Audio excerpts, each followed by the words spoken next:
नमस्कार. महाराष्ट्र ही ज्ञानवंतांची, विचारवंतांची आणि कर्तबगारांची भूमी आहे. महाराष्ट्राला हजारो वर्षाचा ऐतिहासिक, सांस्कृतिक, सामाजिक व वैचारिक असा समृद्ध वारसा लाभला आहे. हा वारसा असंख्य ज्ञानी, संशोधक, विचारवंत आणि संत महात्मे यांच्या योगदानातून निर्माण झाला आहे. हा वारसा आपल्याला जपायचा आहे. हे ज्ञान संकलित करायचे आहे आणि पुढच्या पिढ्यांपर्यंत पोचवायचे आहे. यातूनच या ज्ञानाचा उपयोग करून घेता येईल. तसेच ज्ञानाची अनेक नवनवीन क्षेत्रही खुली होतील.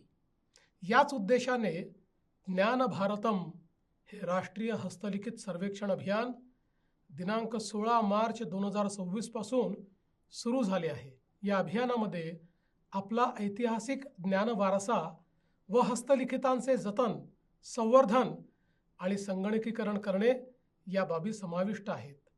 हस्तलिखित या व्याख्येमध्ये 75 वर्षापूर्वीची हाताने लिहिलेली पुस्तके, ग्रंथ अंतर्भूत आहेत. या हस्तलिखितांची भाषा व लिपी कोणतीही असू शकते.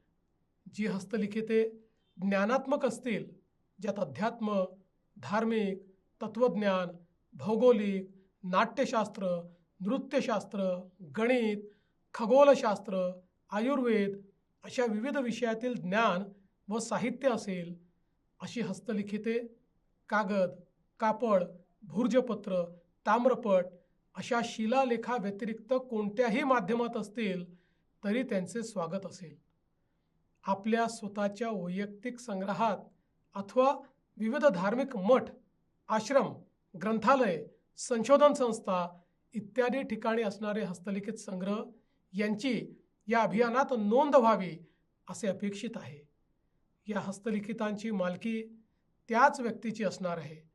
ते सरकार दरबारी जमा होणार नाहीत. शासन स्वखर्चाने या हस्तलिखितांचे डिजिटायझेशन करून देणार आहे. हे महत्त्वाकांक्षी अभियान म्हणजे ज्ञानाच्या क्षेत्रात नक्कीच एक महत्त्वपूर्ण पाऊल ठरेल.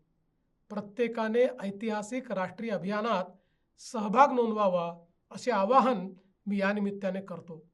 आपल्याकडे हस्तलिखिते असतील तर कृपया याबाबतची माहिती ज्ञान भारतम या मोबाईल ॲप्लिकेशनवर नोंदवा आणि प्राचीन ज्ञान जतन, संवर्धन, वहन व वृद्धिंगत करण्यासाठी सहकार्य करा. हे मोबाईल ॲप्लिकेशन ॲपल स्टोअर व गुगल प्ले स्टोअरवर उपलब्ध आहे. माननीय पंतप्रधान नरेंद्र मोदीजींच्या नेतृत्वात सांस्कृतिक मंत्रालयाच्या या उपक्रमात सर्वांनीच सहभागी व्हावे.